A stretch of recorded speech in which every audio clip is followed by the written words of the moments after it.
Good evening.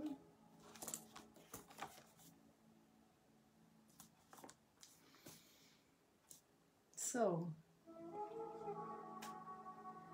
today we're gonna speak about how to overcome fears and limiting beliefs. So last week we spoke about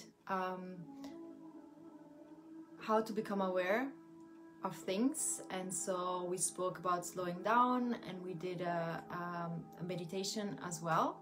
So you will be using those tools that we did last week. You can reuse them, and I will talk about it with what we are doing today. Okay, so let's just wait 1 second.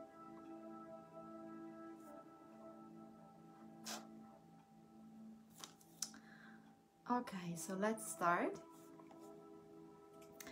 So we will talk about fears and limiting beliefs, as I said, and the fact that it's not easy, but it can be simple to overcome them. But the first thing that we have to become aware of is that actually we are in control just of 5% of our thoughts, which are the thoughts of our conscious mind. And it's our logic, our reasoning, and everything else, like the rest, 95% of our minds are unconscious. And it's where our reaction comes. So everything what we have stored inside, and we will talk about it, is coming from that 95%. So that's why, until we are not aware of it, it's not easy to overcome it and to actually let them go. So this is the journey that we will do today. We will understand and become aware of what it is, fears and limiting beliefs, and then we will talk about how we can actually overcome them. So let's say that our identity is made from opinion. So actually our limiting beliefs are opinion that we got in our first 8 years on the planet. So from 0 to 8 we are like sponges. So everything we hear around us, especially from our parents, that's the opinion that create our limiting beliefs. So where our reactions come from and our fears come from. So this is something that is inevitable, and limiting beliefs, we call them like this because usually they're negative, but they can be also of course positive, but now we are just focusing on the negative one. So the thing is that we think we can't change them usually because we think that they are facts.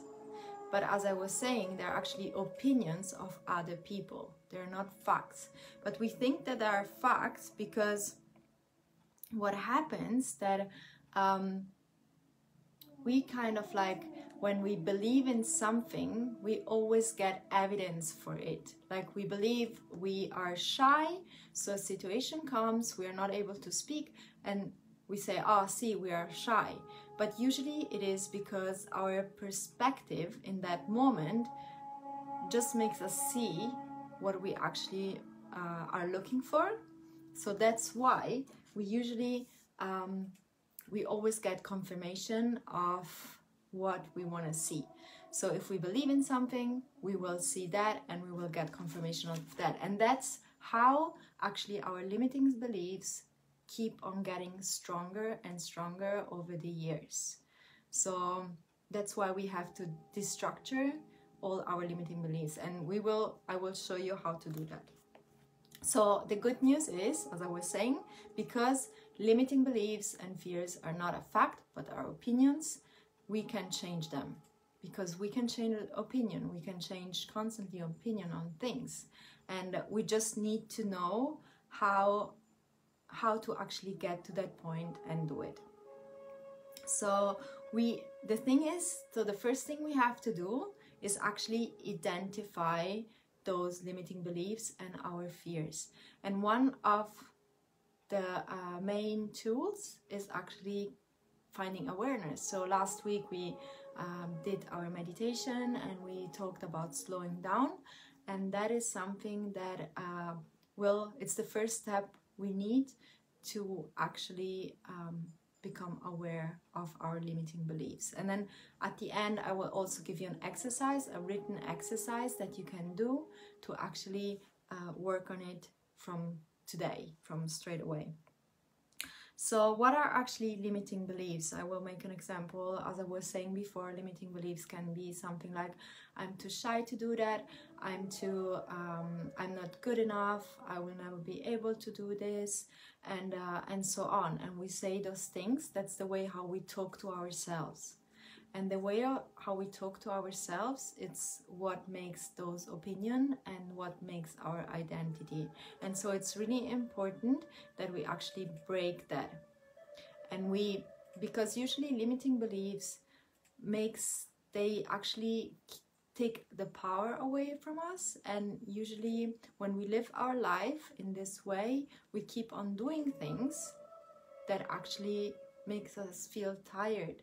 And usually what happens, we have a goal. We talked about goals in the first week, and we want to reach the goal. The thing is that our limiting beliefs, what will they do? They will actually stop us to reach that goal, because okay, we are there, we want to reach the goal, we want to achieve that goal, we make our steps to reach it, and then what happens?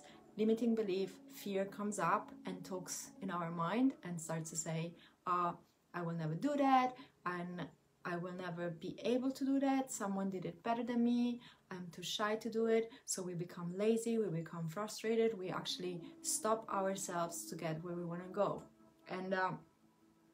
And this is something that 99% of the people do. And then what they do, they stay in their comfort zone.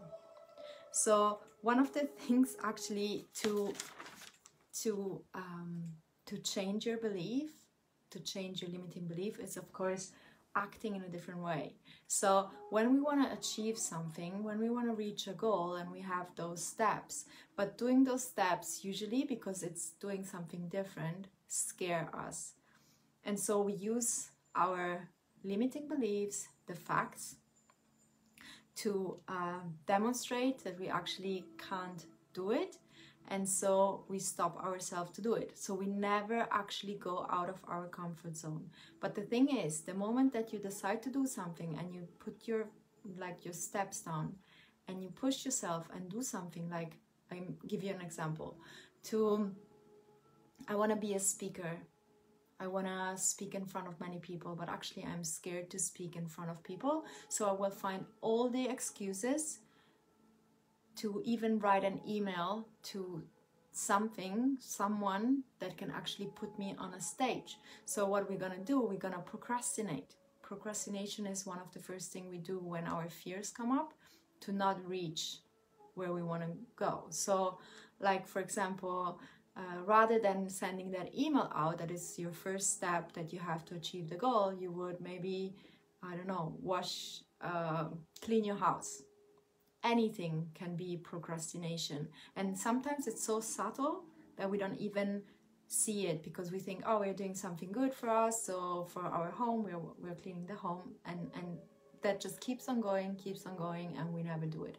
So we have to identify these limiting beliefs that we have.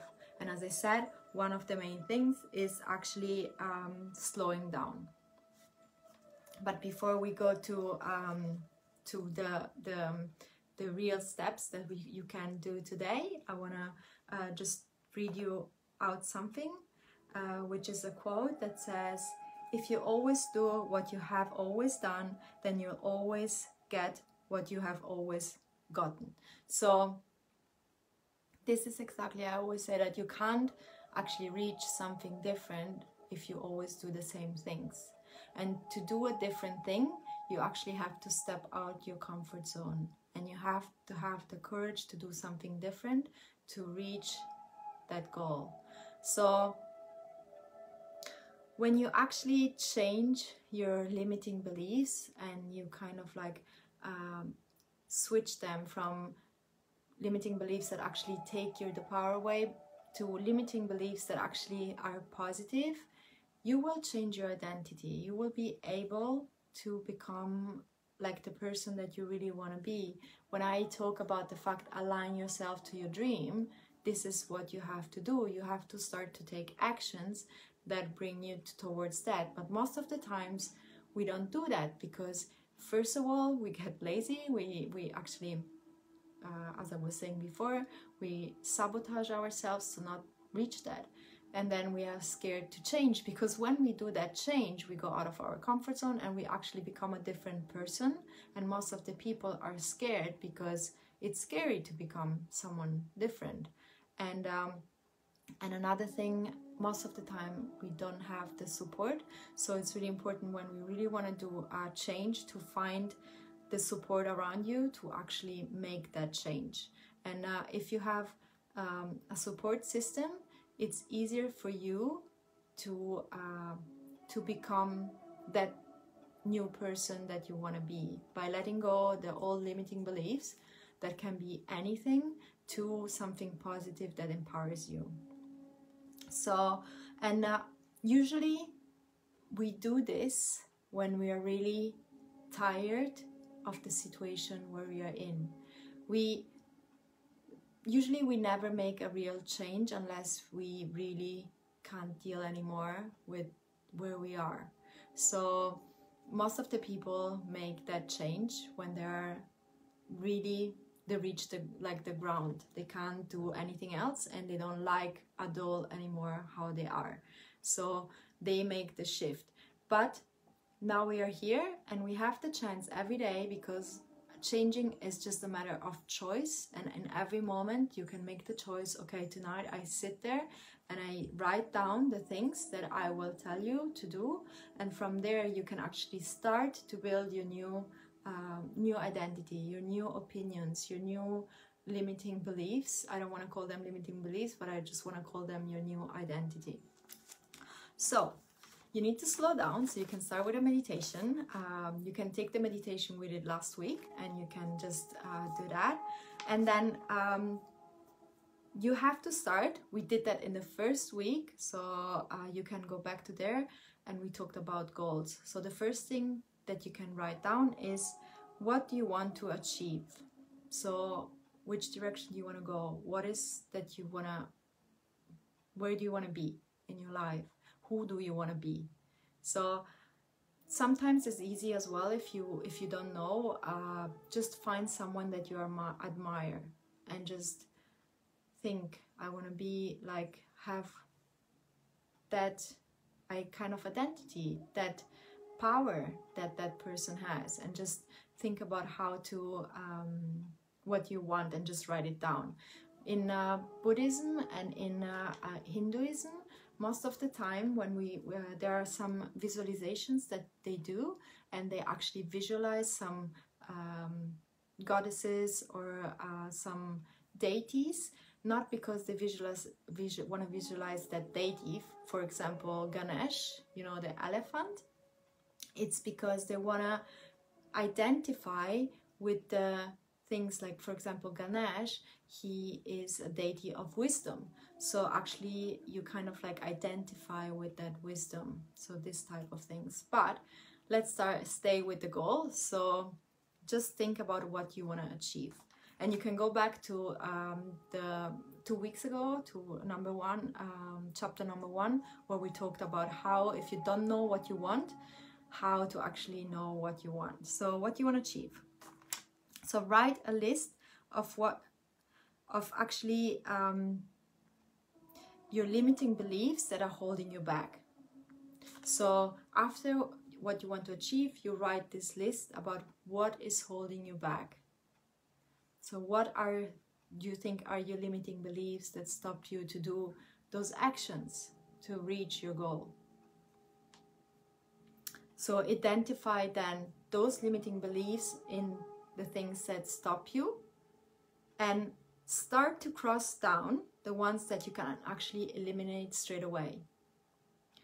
once you have done that, you will have left just a few limiting beliefs probably, and those ones are the harder ones. So once you are aware of them, just be aware that they are there, and just do one step at a time. So once you have written down what you want to achieve, you will write down as well the steps, like in week 1, how to achieve it. And that's when the limiting beliefs come in. So once you know which one are the limiting beliefs that hold you back, you can actually start to do the steps and see, when you're trying to do them, what is stopping you. So you become aware, and then from there you can actually start to work and change them. And just remember that there is a really important thing, which is the word yet. So we have to change the fact, I will never be able to do this, like I will never be able to talk in front of like a lot of people and put a yet. I am not able to do this yet, because it's just a matter of choices, and it's just a matter of like change and realigning to that new identity, and letting to that new opinions and that new limiting beliefs, to actually then being able to do that. So just try to put in that sentence, when you hear yourself saying something to yourself, I'm not able to do this, I can't do this, just put the word yet, because you have the power and you have the choice to actually change that. So let's say that the change and the better you is just a matter of time. It starts with the choice, and then with the courage to get there. There is nothing else in between, and you have all the power and all the tools to actually get to where you wanna get. So you can even, if you want, you can even write your responses and your answers in a comment underneath here. And it's a really important exercise to do, because the more we are aware of what is stopping us, and the more we kind of like bring this in. Remember at the beginning when I said just the 5% of our thoughts are actually you're aware of them, all the rest is in your subconscious. Well, when you start to be more aware, you are bringing them in your 5%, and that's when you can change them. Until they're in the 95% of your subconscious mind, you can't change them. It will be too late. Once they come out, they're already there and already working, and most of the time we are not even aware of it. So use these exercises, and if you have any comments, you can just write them underneath. And yeah, and I just see you next week. Thank you.